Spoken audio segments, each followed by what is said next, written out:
Gold, trusted gold buyers. మీరు తాకట్టు పెట్టిన బంగారాన్ని విడిపించి ఈ రోజు ఉన్న మార్కెట్ ధరకు కొనబడను.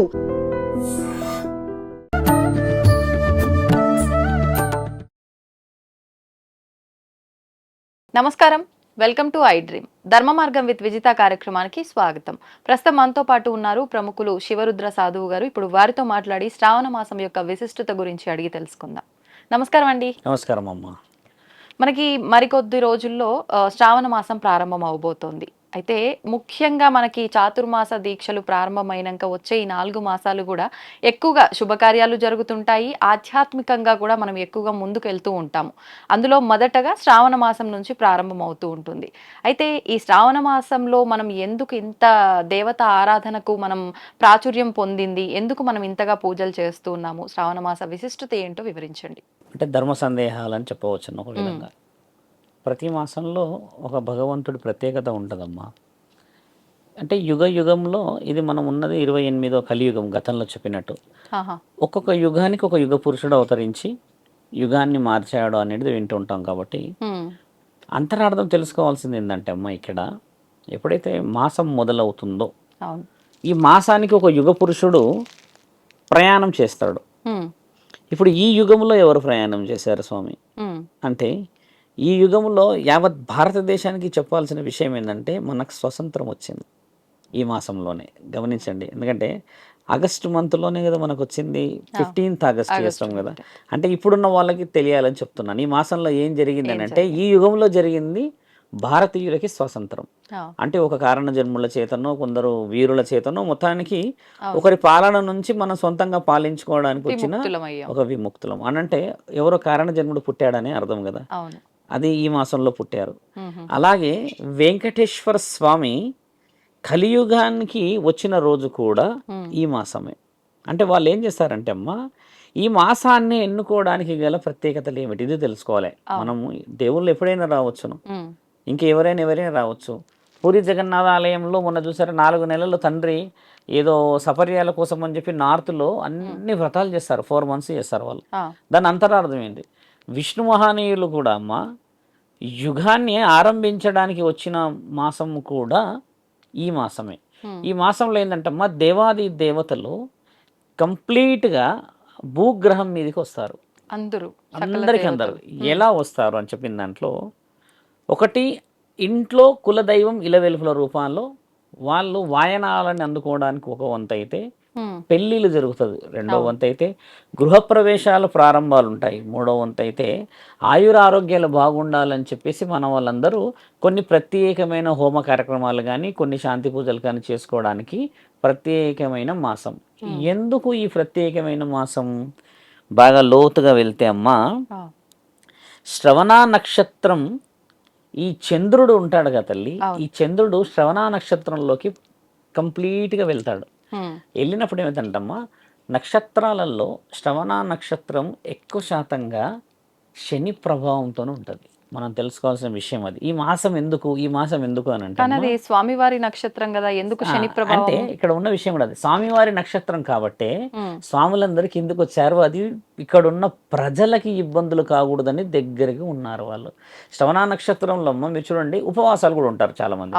కంప్లీట్గా నెల మొత్తం కూడా మాంసాహారాలు మానేసిన వాళ్ళు ఉంటారు, కంప్లీట్గా తినేవాళ్ళు కూడా ఉంటారు. వాళ్ళు ఎందుకు అది తినకుండా ఎందుకు తినాలి అన్న దాంట్లో అర్థం ఏంటంటమ్మా, శని ప్రభావితమైన నెల కూడా ఎవరైతే మాంసాలే కానీ, ఎవరైతే మిగతా అంటే ఈ బానిసలాగా మద్యం లాంటివి ఉన్నాయి అనుకోమ్మా, వాళ్ళందరికీ ఏంటంటమ్మా, ఆల్రెడీ జీవితంలో కొంచెం ఇబ్బందులు ఉండడం చేత పెద్ద వ్యక్తులు ఏం చేశారంటే, ఒక నక్షత్రము ఒక సమయానికి కొన్ని జీవితాలని ఎక్కువ శాతంగా ప్రభావితం చేస్తారు. ఆ నక్షత్రం వచ్చే సమయానికి మనం దానికి బలి కాకుండా, అంటే ఎఫెక్ట్నెస్ ఎక్కువ రాకుండా, ఆరోగ్యాలు కానీ ఇంకేదైనా ఇబ్బంది పడకూడదు అని చెప్పేసి పూర్వీకులు నిర్ణయించినప్పుడు ఈ చంద్రుడు కంప్లీట్గా శ్రవణ నక్షత్రంలోకి ఉండి అమ్మ 15 రోజుల నుంచి ఇది సుమారు 29 రోజుల వ్యవధి ఉంటుంది. ఈ 15 రోజులు 25 రోజులు పాటించాలి అని అనడానికి గల ముఖ్యమైన కారణం ఏంటంటే, ఆ శని ప్రభావము చంద్రుడు ఎవరి మీద పడుతుందమ్మా, నీడ భూమండలం మీద కదా. మరి చంద్రుడే శని అయిపోయి అందరి మీద పడితే మరి మిగతా వాళ్ళందరికీ ఇబ్బంది అవుతుంది అనేది దాని అంతరార్థం. అలా ఉండడం చేత ఈ మాసంలో ఒకంత ఉపవాసాలు ఉండి పుణ్యం సంపాదించడం, ఈ మాసంలో ఒకంత కొన్ని పతివ్రత గౌరవాలన్నీ సంపాదించడానికి, ఆయురారోగ్యాలు సంపాదించడానికి ఒక గౌరవం పూర్వం పెద్ద వ్యక్తులందరూ నిర్ణయించిన శాసనాలు ఇవన్నీ. ఇప్పుడు మనం పాటించాల్సింది ఈ గురుబలం ఎందుకు, ఈ శని ప్రభావం మన మీద ఎందుకు ఉంటుంది, మాంసాహారాలు ఎందుకు మానేయాలి అని మాట్లాడతామా. తెలంగాణ ప్రాంతంలోనే మానేస్తారు మాంసం, ఇది కూడా ఉంది ఇందులో మళ్ళీ. ఎందుకంటే ఆషాఢ మాసం మొత్తం మనది ఇప్పుడు బోనాలని, పండగలని, వేటలని ఇవన్నీ ఇప్పుడు ఎక్కడ చూసినా కోయడాలు జరుగుతుంది కదా. ఇలాంటి తంతు కూడా ఆలోచన చేసి కంప్లీట్ ఒక నెలంతా శరీరం కొంచెం మాంసాహారంతో దాంతో ఇబ్బంది ఉంటుందన్న ఉద్దేశంగా కూడా కొందరు వ్యక్తులు ఒక వ్రతం లాగా స్వీకరిస్తారు, అంటే రెస్ట్ ఇవ్వడానికని. సైంటిఫిక్గా కూడా ఇది ప్రూవేనే. ఇలా ఉన్న ఈ యొక్క మాసంలో ప్రత్యేకతలు చాలా ఉన్నాయి తల్లి, మీరు బిలీవ్ చేయరు. ఇందులో 12 పండుగలు కలిసి వస్తాయి. ఇప్పుడు చూడండి ఈ మొత్తం మాసంలో ఎన్ని ఉన్నాయమ్మా, మీ అందరికీ తెలిసిన పండుగలు. ఇప్పుడు చూడండి ఇందులో అమావాస్య ప్రత్యేకత ఉంది, పౌర్ణమి ప్రత్యేకత ఉంది. ఇప్పుడు ఇందులో దేవాది దేవతలకంటే నాగుంపాములకు సంబంధించినదే అనే పండగనే కానీ దాని అంతరార్థం పూర్వీకుల నుంచి వచ్చింది అనేది ఒక చవితి కానీ నాగుల పంచమి కానీ ఎందుకు చేసుకుంటారన్న అంతరార్థం కొంచెం నేను లోపలికి వెళ్తూ చెప్తా. అసలు దానికి అంతరార్థం, మనం పాలు పోస్తే అది ఎవరు స్వీకరిస్తారు, ఎక్కడ దాకా దాన్ని ధారలాగా పోస్తే, ఎందుకు ఒక్కో పుట్టలోనే పోసిందే పోస్తే అంటే కొందరు నాస్తికులకి కొంచెం డెప్త్గా చెప్తాం. ఎందుకు పాలు ఒకేసారి మీరు పోసిన తర్వాత నేను పోసాక ఇట్లా ధారలాగా ఎందుకు పోయాలి, దాని అంతరార్థం నేను మెల్లిగా అంటే వీడియో లోపలికి వచ్చినప్పుడు చెప్తానమ్మా. శ్రావణ మాసం పుట్టుకకి కారణం ఏంటంటే నక్షత్రాలు వాటి యొక్క ప్రభావితాన్ని భూమండలానికి దగ్గరగా తీసుకురావడం చేత కొన్ని నియమాలను పాటిస్తాం. ఇది మాసం ప్రత్యేకత మాత్రమే. మాసంలో దేవాది దేవతలు వచ్చేసి వారు ఒక్కొక్క అవతారాన్ని మనందరికీ చూపించి అన్ని యుగాలలో పరమశివుడు కూడా భూమండలానికి ఒక సంహరణ చేయడానికి వచ్చిన మాసం అని కూడా అంటారు. ఇది దీంట్లో పురాణాలలో ఏం రాసి ఉందంటే అమ్మ, కేవలం శ్రావణ మాసంలోనే ఎందుకంటే ఇది శ్రావణ మాసంలో శ్రవణ నక్షత్రం అనేది మన దగ్గర వివరంగా మీరు ఎప్పుడు యూట్యూబ్లో కొట్టినా దాని గురించి శని ప్రభావం అనేది చూపిస్తుంది. నేనేమంటున్నా అంటమ్మా, ఆ శని ప్రభావం మన మీద పడకుండా పెద్ద వ్యక్తులందరూ భూమండలానికి వచ్చేసారు కదా, అందుకనే వాళ్ళకి ఆహ్వానం పలుకుతాం. మనకు అందుబాటులోనే మన చుట్టూ ఉన్నారు కాబట్టి దేవతలు ఉన్నారు, ఆరాధనలు ఉపయోగపడతాయి కాబట్టి శ్రవణ నక్షత్రాన్ని పుట్టుకకు కారణం అదమ్మా. శని ప్రభావము చంద్రుడు మన వైపు చూయించకూడదని చెప్పేసి వాళ్ళిద్దరి నుంచి కొన్ని విముక్తులకి చేసే ప్రత్యామ్నాయ ఉపయోగాలు ఇవన్నీ. ఓకే, ఇప్పుడు మీరన్నట్టుగా ఈ మాసం మొత్తం కూడా ప్రతిరోజు ఒక పండగ రోజే, అంటే విశేషమైన రోజుగానే భావిస్తాం. ప్రతి వారం దగ్గర నుంచి తీసుకున్న, తిథి దగ్గర నుంచి తీసుకున్న, ముఖ్యంగా శ్రావణ మాసం అంటే గుర్తొచ్చాయి నోములు, వ్రతాలు, మంగళగౌరి వ్రతం అని చెప్పి, వరలక్ష్మి వ్రతము అని చెప్పి. అయితే ఈ మంగళగౌరి వ్రతం చేసే విధానంలో కూడా చాలా మందిలో ఒక సందేహం, ఇది కొత్తగా వివాహం అయ్యి సంవత్సరం కూడా తిరగని వాళ్ళు మాత్రమే ఆచరించాల్సిన ఒక వ్రతమేమో అని చెప్పి. వాస్తవం ఏంటండి? వాస్తవం, మంచి మాట. ఓపికతోని ఒక భర్త, ఒక భార్య అంటే ఒక కుటుంబంలో ఉన్న ప్రతి ఒక్కళ్ళు వినవలసిన ప్రశ్న, అసలు చరిత్ర మనకి ఏం నేర్పించింది తెలుసుకోవాలి. చాలామంది గురువులు కానీ, పీఠాధిపతులు, మఠాధిపతులు కానీ ఇంకెవరైనా వచ్చి ఏం చెప్తారంటే మాసం ప్రత్యేకతలు చెప్తారు. మేము ఒక సాధువులం కాబట్టి మాసం పుట్టుకకి కారణాలు చెప్తే ఇప్పుడున్న యువతి యువకులకు అర్థం కావాల్సిన అవసరం. పూర్వం తల్లి కేవలం పురుషులే ఉన్న లోకం మనది, స్త్రీలు లేరు మన దగ్గర. పురుషులే ఉండడం చేత బాగా గమనించాల్సిన విషయం, పురుషులు ఉండడం చేత అభివృద్ధి అంటే ఒక స్త్రీ పురుషుల కలయికతోను వచ్చే వంశాభివృద్ధే కానీ జనాభివృద్ధే కానీ ఎక్కడ కలగకపోవడం చూసి బ్రహ్మదేవుడు సంధ్య అనే ఒక ఉత్తమురాలు, చాలా అందగతిని, ముట్టుకుంటే కూడా కందిపోయే ఒక మహానీయురాలని సృష్టించి ఉంచుతాడు ఆయన. సంధ్య ఆవిడ పేరు సంధ్య. ఇప్పటికి కూడా సంధ్యా సమయంలో అని కొన్ని విషయాలు అంటాం. సంధ్య అనేసరికి అందరికి ఇప్పుడు ఓన్లీ ఈవినింగ్ అని ఐడియా ఉంటుంది అంతేగాని ఆ సంధ్య అనే ఆ మహానీయురాలు చూడ్డానికి ఎంతటి అందంగా ఉంటుందంటే అమ్మ, అసలు ఆవిడ చూడాలన్నా కూడా ఒక జన్మ సరిపోదు. అలాంటి అందగత్తిని సృష్టించి పెడుతున్నప్పుడు ఆ అందగత్తికి చలనం ఉండదు తల్లి. చలనం అని అంటే మోహించడం. ఒక పురుషుడు వచ్చాడు, భర్తలాగా ఉన్నాడు, ఆయనతోని ఉండాలి, కామము, తర్వాత అభివృద్ధులు జరగాలి అని అంటే, స్త్రీ పురుషుల కలయికతోని వంశాభివృద్ధి జరగాలి అని అంటే, అలా ఎక్కడా కూడా అవకాశం దొరకకుండా ఆవిడ కావాల్సిన పనులన్నీ చేసుకుంటూ పూజ నియమ నిబంధనలు పాటించుకుంటూ అలా చెక్కు చెదరకుండా ఉండడం అంతే. ఓ. బ్రహ్మదేవుడు ఒక ఆలోచన ఏం చేస్తాడంటే, ఆ. నేను ఇలా కాదు కదా ఆలోచించింది, నేను సృష్టి ఉమ్. రోజు రోజుకి ఉత్పత్తి అని అంటే పెరుగుతూ పెరుగుతూ పోతూ ఉండాలి, మంచి వాళ్ళు చెడ్డవాళ్ళు, అప్పుడు పనులు రావాల్సిన కార్యక్రమాలను ఆలోచించినప్పుడు ఇలా కాదు అని దివ్య దృష్టితో ఆలోచించి ఆయన చేసిన ఘనకార్యం ఏంటంటే మన్మధుడిని పిలుస్తాడు. మన్మధుడిని పిలిచినప్పుడు ఏమవుతుందంటే తల్లి, కొంచెం మనం ఆలోచన చేసినప్పుడు ఉమ్. 5 బాణాలు ఇస్తాడు మన్మధుడికి. ఈ 5 బాణాలు నీవు భూమండలం మీద వేసినప్పుడు అక్కడక్కడ కొంతమంది, అక్కడక్కడ కొందరు పురుషులే కానీ ఇంకెవరైనా ఆకర్షించబడతారు. మన్మథ బాణం అని అంటే మనకు తెలియాల్సిన విషయం ఏంటంటే అది కామానికి సంబంధించిన బాణమే.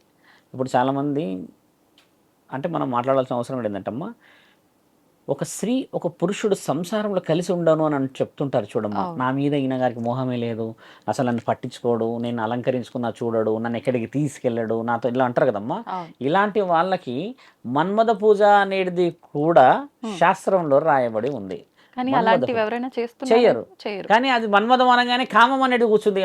అవును. కామం అనేసరికి ఏంటంటే కామ పూజలు ఎవరు చేయరు. కానీ దాని అంతరార్థం ఎలా ఉండాలంటమ్మా, స్త్రీ పురుషుడు కాకుండా భార్యాభర్తలు ఏ విధముగా కలిసి ఉండాలన్న పూజలే ఈ మన్మధుడికి సంబంధించిన కొన్ని చలనాలకు సంబంధించిన పూజలు. అది పురోహితులు మీకు చెప్పాల్సిన అవసరం లేదు, కానీ అంతరార్థం పురోహితుడు ఆయన మైండ్లో పెట్టుకోవాల్సినవి అవన్నీ పెట్టుకొని వీళ్ళిద్దరికి కావాల్సిన మర్యాదలు చేసేటి కావాల్సిన పావులు కదిలించడం. అంతేగాని మీ ఇద్దరి మధ్యలో బాణాన్ని వేస్తున్నా అని చెప్పి కూర్చోరు కదా తల్లి పూజకి. అదేమవుతుంది, అది ఇప్పుడున్న దాంట్లో సమాజం ఒప్పుకోదు. అది దానికి కొన్ని సెన్సిటివ్ డిస్కషన్స్ ఉంటాయి. కాబట్టి మన్మధుడు వేసిన బాణాల వల్ల ఏమవుతుందంటే అమ్మా, మిగతా పురుషులందరికీ తర్వాత అక్కడున్న ఆ సంధ్య ఆ స్త్రీకి కూడా ఎక్కడ లేని మోహం మొదలవుతుంది. మన్మధుడు చేసిన ఒక వ్యవహారం ఏంటంటే, బ్రహ్మిచ్చిన ఈ బాణం పనిచేస్తుందో లేదో అని మొదట ఆయన బ్రహ్మలోకానికి వేస్తాడు, అక్కడనే వేసి పెడతాడు ఫస్ట్, అంటే స్వర్గలోకానికి వేస్తాడు. ఏంగా అక్కడ ఉన్న దేవాది దేవతలందరూ ఆ పురుషులు ఉంటారు కదమ్మా, మిగతా వాళ్ళందరికీ మోహం మొదలవుతుంది ఈ స్త్రీ పైన. ఈ సంధ్య అనే స్త్రీకి అందరూ ఆవిడనే చూస్తూ ఉంటారు మోహంగా, అందరూ చూస్తూ ఉంటారు.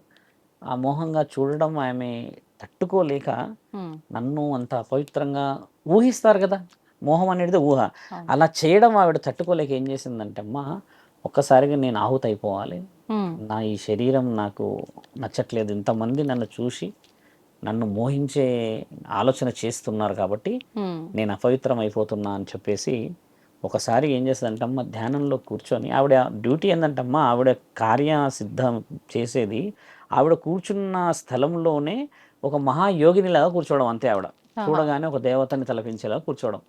అయితే అలా కూర్చున్న ఆ స్త్రీని చూసినప్పుడు మనకు తెలుస్తుంది కదా, కొంతమంది వెనకాల నువ్వు నన్ను చూస్తున్నావు అది ఇదని, అది రావడం, చాలా మంది చూడడం, బ్రహ్మ కూడా ఆవిడని అలానే చూడడం ఆవిడకి నచ్చకపోవడం చేత మహాముక్కంటి తపస్సులో కూర్చొని ఈ నా దేహం కాలిపోవాలి, కాలిపోయిన తర్వాత ఈ స్త్రీకి సంబంధించిన విషయ వివరణలు ఉండకూడదని కఠోరమైన తపస్సులో కూర్చొని శివుడిని ఆరాధిస్తుంటది. ఆరాధిస్తున్నప్పుడు మరి అంతటి మహానీరాలు చూస్తేనే అపవిత్రం అయిపోయింది అని అనుకున్న స్త్రీలు లేరు ఈ రోజుల్లో. అలాంటి స్త్రీని కాపాడుకోవాలి మనము, అలాంటి స్త్రీ వల్ల వంశాలు అభివృద్ధి చెందితే బాగుంటుంది అని చెప్పేసి వాళ్ళందరూ ఒక ఉపాయం చేసి మహాముక్కంటికి చెప్తే, ముక్కంటి ఏమంటాడంటే, శివ ఉపదేశం ఆవిడ చెవిలో చెప్పండి వెళ్ళి అని అంటారు. ఆవిడ కాలుదామని నిర్ణయం చేసుకుంటది.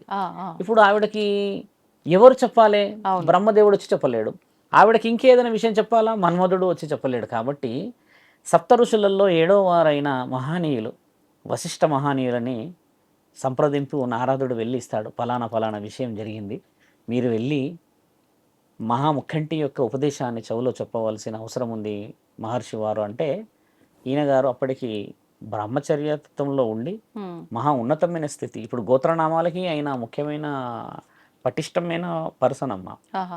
వశిష్ఠ మహానీయుడు వెళ్ళి ఆవిడ కాలడానికైనా సిద్ధం చేసుకొని మంట ఇట్లా పైకి వస్తూ ఉంటుంది, చెవులో వెళ్ళేసి శివుడి యొక్క మంత్రోపదేశం చెప్తాడు చెవులో. విన్నప్పుడు ఏంటంటే ఆమె సెన్స్ అంటే ఒక ఊహకైతే వింటది కదా, ఒకసారి ఇట్లా విని కళ్ళు తెరుస్తుంది. తెరిచినప్పుడు వశిష్ఠులు మునివర్యులు కనబడతారు ఆవిడకి. కనబడగానే ఈవిడ కళ్ళు తెరుచుడే ఆయనని ఊహించుకుంటుంది, ఈయన నా భర్త. అక్కడ దాకా ఒక చాలా డెప్త్గా పోయే టాపిక్ అది చూడగానే. కానీ ఆవిడ కాలిపోయే తరుణంకి వచ్చేసింది కదా, కాలిపోయిన శరీరాన్ని ఆపే హక్కు అయితే ఎవరికి లేదు. మళ్ళీ ఆవిడ ఒక వరంతోని కాలుతూ ఉంటుంది, శరీరాన్ని చూసినందుకు నేను అపవిత్రమైన, నన్ను నా భర్త తప్పితే ఎవరు చూడకూడదు, మళ్ళీ నేను నా భర్తని ఇష్టపడి చేసుకున్నవాడే నన్ను చూడాలి అన్న ఆ కోరిక బ్రహ్మదేవుల వారికి నచ్చుతుంది. ఎంత పవిత్రమైన ఆలోచన అది. అలాంటి వ్యక్తులు ఉండాలి అని చెప్పేస్తే అప్పుడు చూస్తూ చూస్తూ ఒక వరం తీసుకుంటుంది, నేను మళ్ళీ పుడతాను అని. అలా మళ్ళీ పుట్టడానికి వచ్చిన మహానీయురాలు అరుంధతి మాత. ఇప్పుడు అరుంధతి మాత రెండో స్టెప్లోకి వస్తుంది. అరుంధతి కంటే ముందు ఉన్న తల్లి సంధ్య. అరుంధతి మాత విషయ వివరణలు మనందరికీ తెలిసినవి. అరుంధతి మాత నక్షత్రం చూడండి, చూడకపోతే ఇలా, చూస్తే ఇలా అని చెప్పిన వాళ్ళందరూ ఈ రోజుల్లో మధ్యాహ్నమే చూస్తున్నాం. అరుంధతి మాత కనబడదు, కానీ అరుంధతి మాత సాయంత్రం వేళలో చూడాలి. అరుంధతి మాతని దగ్గర ఉండి పెళ్లి చేసుకున్న మహానీయులు వశిష్ఠ మహానీయులు. ఈయన గారు చేసేసుకున్న తర్వాత వాళ్ళు జీవితంలో కొన్ని విశేష వివరణలను అందించుకొని, ఆవిడ కూడా అమ్మ ఏ దేశ రాజైతే ఉంటాడో ఆ దేశ పశుపతి రాజుకి గారాల పట్టి 16 సంవత్సరాల తపస్సు చేసినాక పుడుతుంది. పుట్టిన ఆ వరం ఎంత బలంగా ఉంటుందంటే అమ్మ, ఆయన కోరే వరం కూడా చూడండి, నాకు పుత్రులు లేరు, నా రాజ్యం బాగుండాలి, నా రాజ్యంలో నుంచి నేను సుభిక్షమైన పాలన చేస్తా అని కోరుతాడు. ఇంత డెప్త్గా పోయినప్పుడు ఆయన గారు గాయత్రీదేవిని పూజిస్తారు. గాయత్రీదేవి ఒక హోమంలో నుంచి బయటకు వచ్చి చెప్తుంది, మీకు ఒక దేవత లాంటి స్త్రీ మహానీయురాలు పుడుతుంది అని అంటది. ఈయన కోరిందేమో పురుషుల గురించి కోరితే ఈయనకి అమ్మ అని చెప్పి ఆ ప్రశ్నకి జవాబు ఇవ్వలేకపోతాడు, వెనక్కి జరుగుతాడు, తదాస్తు అని వెళ్ళిపోతుంది. అరుంధతి మాత విషయాలు చరిత్రలో గొప్పగా ఎందుకు వచ్చాయనేది మళ్ళీ కొంచెం డెప్త్లోకి వస్తే అర్థమవుద్ది. తర్వాత అరుంధతి మాత వశిష్ఠ మహానీయులు లోకంలో ఎన్నో గొప్ప పనులు చేసేసమ్మ ఏ వరాన్ని పొందుతారో తెలుసా తల్లి? మరో జన్మకి 100 మంది పుత్రుల్ని సంపాదించాలన్న వరం పొందుతారు వాళ్ళు. మరో జన్మకి 100 మంది పుత్రులు కావాలి అన్న వరం పొందినప్పుడు 100 మంది పుత్రులని మరి ఒక స్త్రీ ఏ విధంగా సంపాదించగలుగుతుంది అని అన్న ఆ తరుణంలో అమ్మ ఆవిడ ఏం చేస్తుందంటే అమ్మ, ఇప్పుడు మనం తెలుసుకోవాల్సిన మీ ప్రశ్న, వ్రతాలు హోమాలు అన్న ముఖ్య స్త్రీ సతీ సావిత్రి. అరుంధతి మాత ఏం చేస్తుందంటే అమ్మ, మళ్ళీ సతీ సావిత్రి లాగా పుడుతుంది. పుట్టినప్పుడు ఆ దేవత ఏం వరం ఇచ్చింది, ఒక స్త్రీ మహానీయురాలు మీకు పుడుతుంది దేవత లాగానంటే, ఈ దేవత వాళ్ళ కడుపులో పుట్టి ఉంటుంది. పుట్టడం చేత ఆ దేవత ఏం చేస్తుందంటమ్మా, చూడడానికి ఎవరు పెళ్లి చేసుకోవడానికి ముందుకు రారు, దేవతని ఎలా పెళ్లి చేసుకోవాలి అని. ఎందుకంటే అందచందాలను చూసి ఆ చీర కట్టు చూసి ఎవరు ముందుకు రారు. ఆవిడ ఏంటంటమ్మా, మంచి గమనించాల్సిన ప్రశ్న, నేను మోహించిన వాడే నాకు భర్త, నాకు కనబడిన వాడే భర్త అని సంధ్యలాగా ఉన్న శరీరాలు ఇవన్నీ. అంటే ఆవిడ సంధ్య, అరుంధతి, సతీ సావిత్రి. ఈవిడ వశిష్ఠ మహాముని వర్యులని తప్పితే మిగతా ఎవరిని కూడా జీవితంలో ఊహించుకోలేదు. అంటే ఆత్మ ఒకటే, శరీరాలు మారింది, ఆవిడ తత్వాలు మారినాయి అన్న విషయం చాలా ముఖ్యమైనది ఇక్కడ. సతీ సావిత్రిలాగా వచ్చిన తర్వాత జరిగిన మహా సంఘటన ఏంటంటమ్మా, మీకు అందరికీ తెలిసిందే. అరుంధతి నక్షత్రం ఎందుకు చూడాలి, తర్వాత సతీ సావిత్రి వ్రతాలు ఎందుకు, ఇప్పుడున్న ఈ మాసంలో ప్రత్యేకతలు అని అంటే, ఆవిడకున్న వరము, అమ్మా నీకు మేము సంబంధం చూడలేం, నిన్ను ఎవరు మెచ్చట్లేరు, వస్తున్నారు నీ కాళ్ళు మొక్కుతున్నారు, లేదా నిన్ను చూసి దేవతాన్ని మొక్కేసి వెళ్ళిపోతున్నారు, కానీ ఇప్పుడు మేము ఎవరిని చేయాలి, ఎలా ముందుకెళ్ళాలి, నీవే నీ చెలికత్తలతో చెప్పమ్మా, వెళ్ళేసి దేశాటనో లేకపోతే పర్యటన చేసిరా అని అన్నప్పుడు ఒక దగ్గర ఒక అశ్వం, ఆ గుర్రం ఉండి ఆ గుర్రం పక్కనే చెట్లు కొట్టుకుంటూ ఆ రాళ్ళు మన ఈ అడవిలో కట్టెలు కొట్టుకుంటూ ఒక అతను పక్కనే తల్లిదండ్రులకి ఇద్దరికి కళ్ళు ఉండకుండా వాళ్ళ కోసమని ఈయన ఆ కట్టెలు కొట్టడం చూస్తుంది. ఈవిడ చూసిన ఆ వ్యక్తి చూసి ఒక్కసారిగా వాకాబు పెట్టిస్తుంది. వాకాబు అంటే ఎంక్వైరీ పెడతాంగా, ఎవరైనా ఏంది అని అంటే, ఆయన ఒకప్పుడు బాగా రాజ్యాన్ని చూసిన రాజు, ఆ రాజ్యం అంతా కూలిపోయి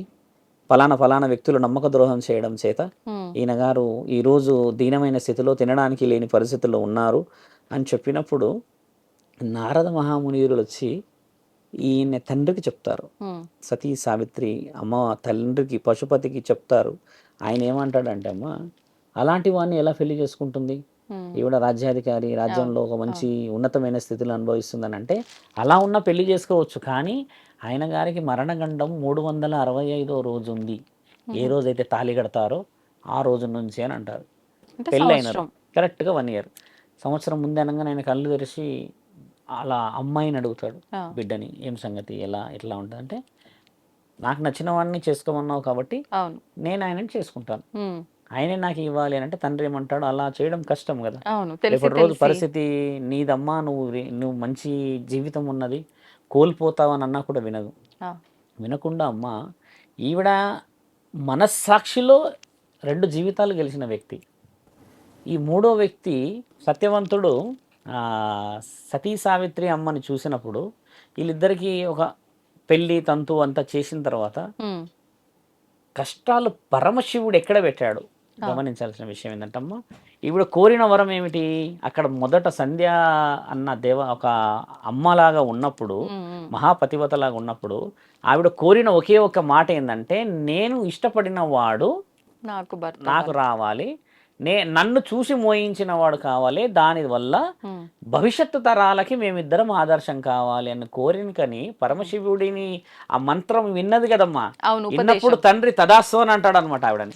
ఆ! ఆ తదాస్తు అన్నప్పుడు తండ్రి ఏమంటాడనంటే, నేను ఇష్టపడిన వాడు నాతో ఉండాలి అన్న వర్డ్ ఆమె మొదటి జన్మలోనే పొందుతుంది. హుహు. పొందినప్పుడు ఈయన గారు మూడో జన్మల ఎవరైతే వశిష్ఠ మహానీయుడు సత్యవంతుడిలాగా వస్తాడో తల్లి, అవును. ఈయన మొదటి జన్మలో ఉన్న భర్త కావడం చేత హ్మ్. ఈ అమ్మ మదిలో ఉంటుంది, నేను నా భర్తని కాపాడుకోవడానికి మార్గం పరమశివుడిచ్చాడు. ఈ విషయం అంతా సృష్టికి విధాతకి ఈ మహానీయురాలకు మాత్రమే తెలుసుంటుంది తల్లి. మిగతా ఎవరికి విషయాలు తెలియక హ్మ్. పెళ్ళయిన తర్వాత వాళ్ళిద్దరూ చాలా చాలా చాలా పరమశివుడు ఎలాంటి కష్టాలు పెడతాడంటే అమ్మ, తినడానికి కూడా పరిస్థితులు ఉండవు. ఆ!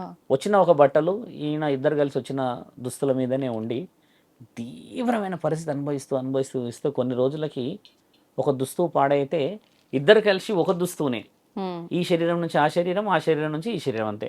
ఇప్పుడు భర్త ఆ దుస్తులు వేసుకుంటే భార్య ఇంట్లోనే ఉండాలి, ఇంట్లో భార్య ఉంటే భర్త బయట ఉండాలి. అంటే వాళ్ళకి అంతటి స్థితిని పరమశివుడు చాలా దగ్గరగా అనుభవించేలా పెడతాడు తల్లి. హ్మ్. చూసి ఎందుకంటే పరీక్షలు అనొచ్చా ఇవన్నీ? పరీక్షలే. ఆ పరీక్షలు అలా పెట్టినప్పుడు మీరు అడిగిన ప్రశ్నకి ఒక ప్రతి పతివ్రత యొక్క పరీక్షలు చెప్తున్నాం హ్మ్. సమాజానికి ఉపయోగపడేటిది. ఆ ఆ మహనీయురాలు ఎక్కడ కూడా తగ్గనీయకుండా అన్ని పనులలో సహకరించుకుంటూ ముందుకొచ్చిన తర్వాత ఏం జరుగుతుందంటే, ఒకరోజు మహాముఖంటి పరీక్షించే సమయం వస్తది.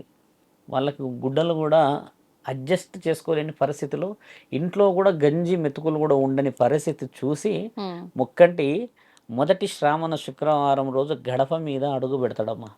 పెట్టి భిక్షాటనకు వస్తాడు. హ్మ్. భవతి భిక్షాం దేహి అని గట్టిగా అరిచినప్పుడు ఆ సమయానికి సత్యవంతుడు బయట ఉంటాడు. ఆ! అంటే కట్టెలు కొట్టడానికో లేకపోతే వ్యవసాయం పనులకు పురుషులు, ఈ అమ్మ లోపటే ఉంటుంది.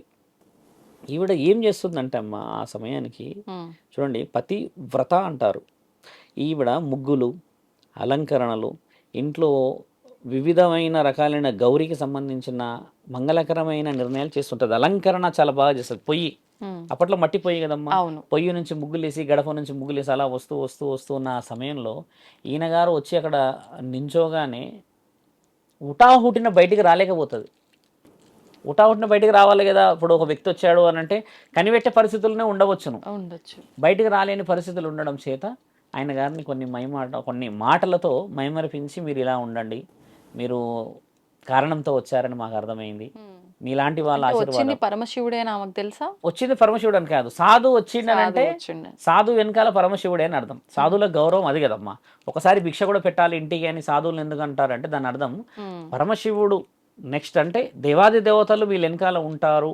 జీవితం అయితే అంత సులభంగా ఎవరు వదిలిపెట్టిపోరు కదమ్మా. అవును. అవును. తండ్రికి అంకితం చేసిన వాళ్ళు సాధువులు ఉంటారు, పురోహితులు, పీఠాధిపతులు, కాబట్టి వారి అడుగు చాలా పవిత్రమైనది. హ్మ్. అప్పుడు ఆవిడ కొన్ని మాటలు చెప్పి ఎన్ని విషయాలు చెప్తే తండ్రి వింటూ ఉంటాడు, ఊ కొడుతూ ఉంటాడు, ఇంకా బయటికి వస్తలేదేందని అడుగుతూ ఉంటే హ్మ్. అప్పుడు ఆయన గారు అక్కడ నుంచి కట్టెలను తీసుకొని వచ్చేసి లోపలికి వెళ్ళగానే ఈ అమ్మ హడావిడిగా బయటకు వచ్చేస్తుంది. హ్మ్. బయటకు వచ్చేసి ఇలా ఉంది పరిస్థితి అది ఇది అని అడిగితే ఎందుకు రాలేరు, హ్మ్. ఓ ఏదో పెడతావని ఎదురు చూస్తే అమ్మా నువ్వు ఏమీ పెట్టలేవు నాకు, నీ దగ్గర ఏమున్నది అని అడిగి చూస్తే ఆవిడ దగ్గర చిన్న ఉసిరికాయ మాత్రమే, అంటే ఇంట్లో ఉండే ఒక పండు మాత్రమే తీసుకొచ్చి నేను ఇవ్వగలుగుతా, అంటే మరి నీ భర్త నువ్వు ఇద్దరు రాలేరు ఎందుకు మరి అని హ్మ్. అడిగితే, క్షమించండి, ఉన్న ఒకే ఒక దుస్తుల చేత నా భర్త వెనకాలో తలుపు గోడచాటుగా నిలబడి చూస్తున్నాడు మిమ్మల్ని, హ్మ్. ఆయన రావడం చేత నేను దుస్తులు వేసుకొని బయటికి వచ్చాను, మహానీయ అని చెప్పి తండ్రి కాళ్ళు మొక్కి తండ్రి ఆశీర్వాదం తీసుకున్నప్పుడు తండ్రి ఏమంటాడనంటే అమ్మ ఆమె ఇది చాలా ముఖ్యంగా ఒక వాయనం ఇచ్చేటప్పుడు స్త్రీ కాళ్ళు ఎందుకు మొక్కాలే చెప్తున్నాం. అలా కాళ్ళు ఈ తల పెట్టి ఆవిడ మొక్కినప్పుడు ఆయన గారు వచ్చింది మహాముఖ్య అంటే అని గమనిస్తుంది ఆవిడ. ఇది పెట్టి మొక్కాలే. ఇప్పుడు కాళ్ళు ఇలా ఇలా అన్నాడు కాదు మొక్కడం, దాని ప్రత్యేకత చాలా బలంగా ఉంటుంది.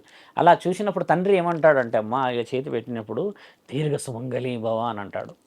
ఒక మాట ఆవిడకున్న వరం ఏంది, కేవలం సంవత్సరంలో చనిపోతాడు. అంతవరకు పోగానే ఈవిడ దీర్ఘ సుమంగళి భవ అని ఆశీర్వదించాడు అని అంటే నా భర్త బతుకుతాడు అంటే దీంట్లో అర్థం ఉన్నది అని చెప్పేసేసి ఆవిడ ఏం చేస్తుందంటే అమ్మ అక్కడ తండ్రి ఆ మాట ఇచ్చేసి ఖచ్చితంగా జీవితాన్ని గెలిచి తీరుతారు మీరు అని చెప్పేసి తండ్రి అక్కడ నుంచి మాయమే వెళ్ళిపోతాడు.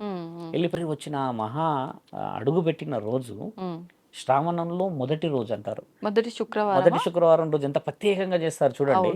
తర్వాత మధ్యలో కూడా చేస్తారు వాళ్ళ వాళ్ళ స్థాయిని బట్టి. అలా ప్రత్యేకంగా శుక్రవారమే రావడం చేత అర్ధనారీశ్వరి తత్వానికి సౌభాగ్యవతికి ఉన్న విలువ పరమశివుడు నిండుగా ఇవ్వడం చేత ఆ మాంగళ్యానికి సంబంధించిన బరువుని పాటించడం ఆ రోజు నుంచి మొదలు పెట్టారు మన దగ్గర. తర్వాత యముడు వస్తాడు ఒక సమయం అయిన తర్వాత. యముడు బలంగా దిగేసేసి, ఎందుకంటే వరం తండ్రి అయితే ఇచ్చాడు కానీ యముడికైతే తెలియదు కదా ఈ తంత అంతా.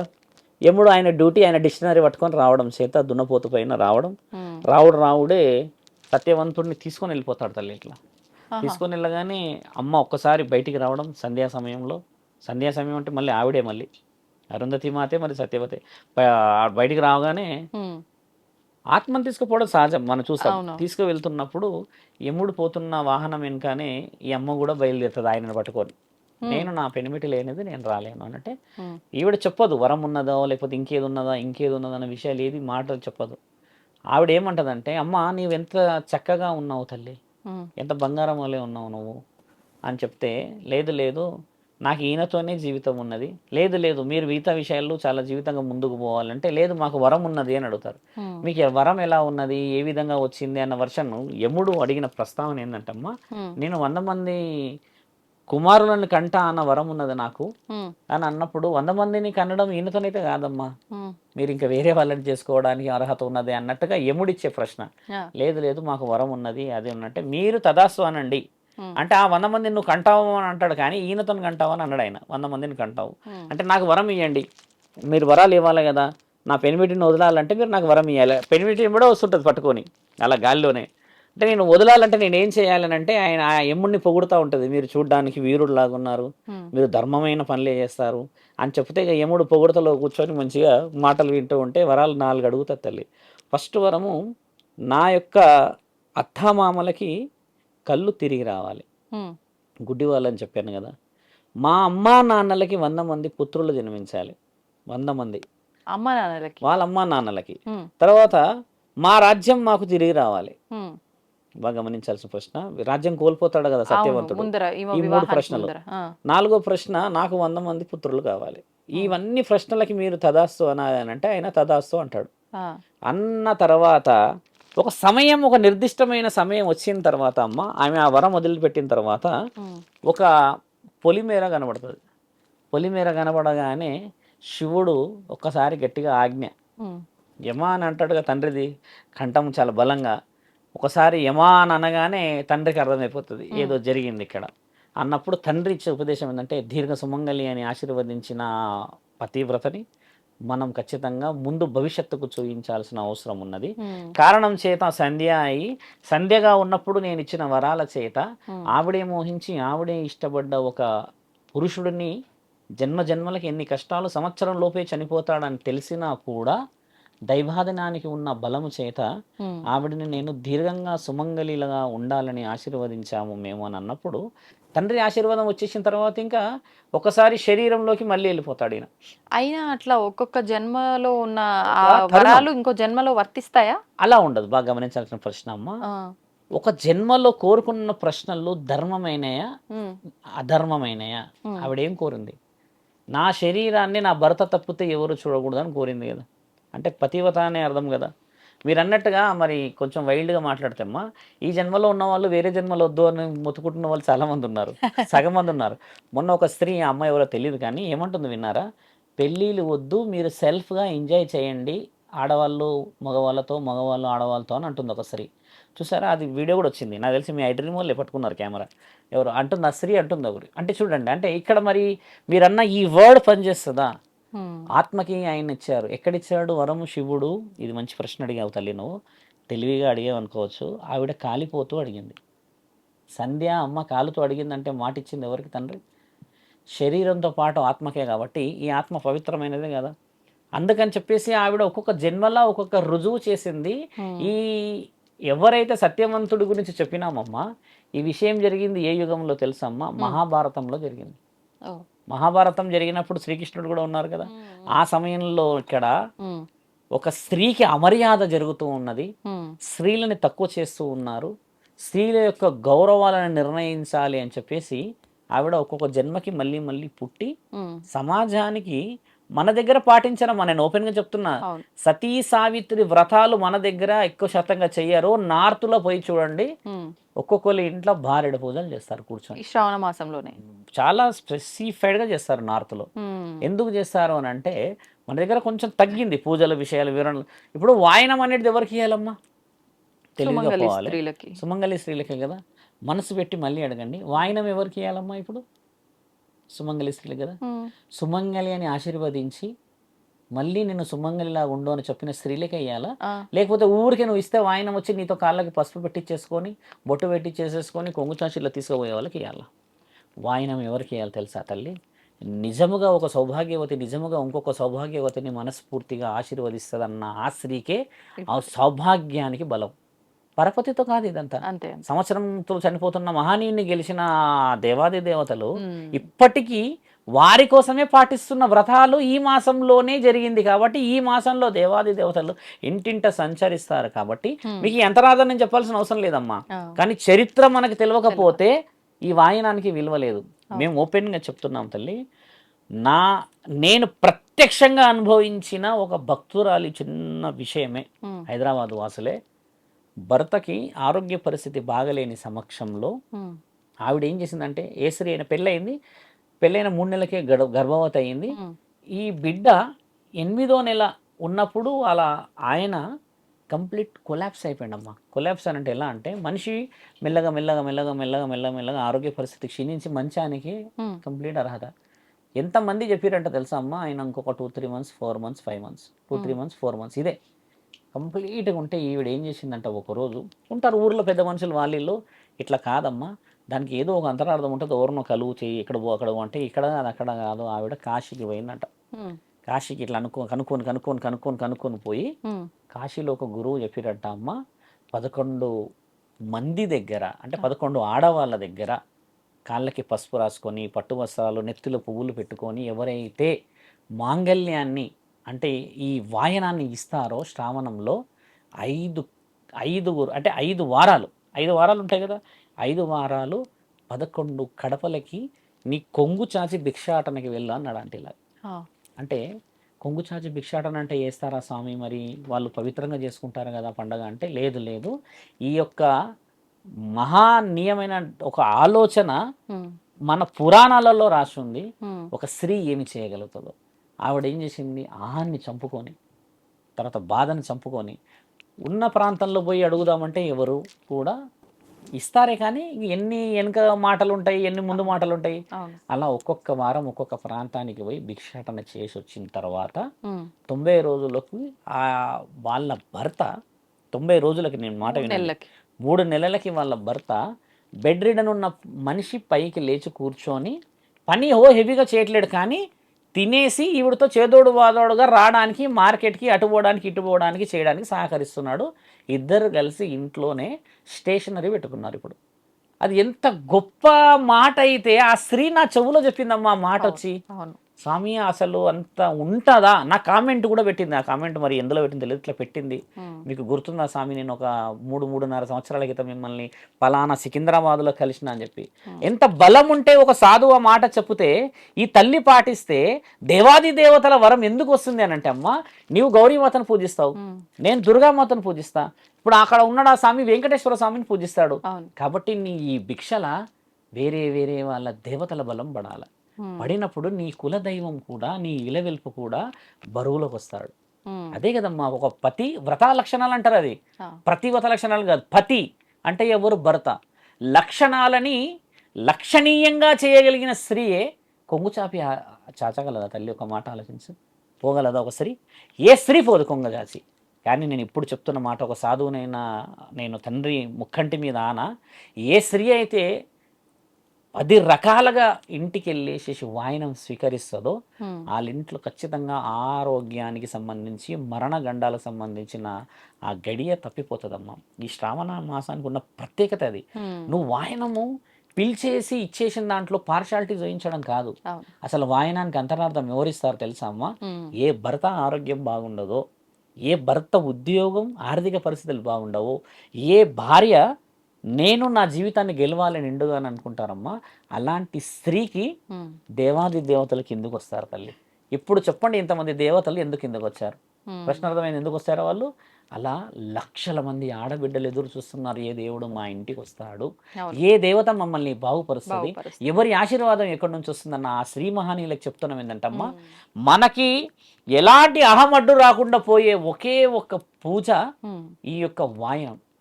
వాయనం కూడా ఇచ్చే పద్ధతి చాలా బలంగా ఉంది తల్లి. వాయనం ఎలా ఇస్తారు చూడండి. పసుపు ఆవిడ పెట్టేసుకుంటుంది అక్కడ, ఈవిడ లోపలికి రాకూడదు ఎందుకంటే అంతా టైల్స్, వైట్ టైల్స్ ఒక్కసారి మరి పసుపు మాయమైపోతాయి. పతివత లక్షణాలు ఏం తెలుసా తల్లి? కేశాలన్నీ వదిలిపెట్టి నిండుగా పువ్వులు పెట్టి ఈవిడ చేతికి నిండు పసుపు, ఇక్కడి వరకు ఎర్రపచ్చ గాజులు వేసుకొని కాళ్ళకి పసుపు పెట్టుకొని వచ్చిన ఆ మహానీయురు మహాలక్ష్మి మా ఇంటికి వచ్చింది అని చెప్పి ఈవిడ వెళ్ళి పెట్టాలి పసుపు. అలా పెట్టి ఆలోచన ఏమని ఆలోచించాలి? ఆవిడ బాగుండాలి, మనము బాగుండాలని ఆలోచించి ఆ అడుగు కదమ్మా ఇంట్లోకి పెడితే వాళ్ళ దేవత కూడా వస్తుంది కదా. ఇప్పుడు ఈమెకి పెడతలేవు నువ్వు మాంగళ్యానికి పసుపు. ఇప్పుడు మీరున్నారు, మీ పేరు పలానా విజయ అనుకో తల్లి, మీ ఇంటి దేవత వస్తున్నది నీతో పాటు. అదే కదా ఇలవెల్పుల బలము. అందుకు ఈ మాసానికి వచ్చింది కదా.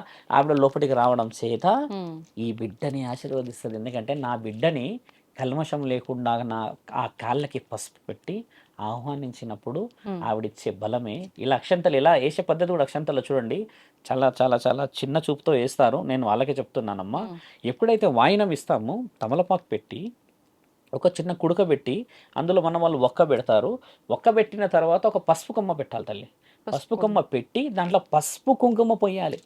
అది మన దగ్గర కుడుకలో మన వాళ్ళు పోయారు. పోసిన దాంట్లో కొంచెం బియ్యము మంచిగా మన నిండు చేతులతో 5 ముత్తైదులతో మంచి ఒక నిండుగా ఒక గమేళంలో బియ్యం పోసుకొని చేతులకి మంచిగా అంటే ఇలా రాయాలి పసుపు వేసుకొని. కొంచెం నూనె పోస్తే చకచకా మెరుస్తుంది. తీసి ఆ అక్షంతలు కూడా అందులో పెడితే ఏదైతే వాయినం నువ్వు ఇచ్చినప్పుడు ఆ అమ్మ తీసుకుంటుందో తల్లి, కాళ్ళు నిండుగా మొక్కి ఇలా పైకి చూసినప్పుడు అక్షంతలు వేయాలి. తల కిందికి పెట్టగానే అక్షంతలు వేసేస్తున్నారు. అలా కాదు, ఇలా పైకి చూస్తే ఎవరిని చూస్తారో తెలుసా అమ్మ? ఇలా చూసినప్పుడు నీ వంశంలో ఉన్న ఆధిపత్యంలో కూర్చున్న ఆ అంశ దేవత చూస్తుంది. అప్పుడు ఇలా వేసేటప్పుడు దీర్ఘ సుమంగళి భవానో లేకపోతే మనోవాంఛ ఫలసిద్ధరస్తా అని నువ్వే అనుకోవాలి. ఓ పురోహితుడు బ్రాహ్మణుడు వచ్చేసి వేయాల్సింది కాదు ఆ సమయం. ఇది ఆడవాళ్ళు తీసుకోవాలని ఎందుకు పెట్టిరంటే, ఒక మహానీయురాలు అరుంధతి, ఒక మహానీయురాలు సతీ సావిత్రి, ఒక మహానీయురాలు ఎంతెంత మంది వేసేస్తే మనకి ఈ రోజు వచ్చింది సమయం. ధన్యవాదాలండి, మంచి విషయాలు వివరించారు. నమస్తే. నమస్కారం. తవ్వండి, తవ్వుతూనే శివలింగం సరే దాన్ని అట్లా కప్పేసేయండి, చూపించదండి. Krishna is there. మూర్తి పూజ కాదు, సాక్షాత్ బ్రజేంద్ర నందన భగవాన్ ఉన్నారు మూర్తిలో. ఏమీ ఆశించకుండా ఆరాధించే వాళ్ళు కూడా ఉన్నారా ప్రభుజీ? నిజమైన భక్తి అంటే మనకు తెలియదు కాబట్టి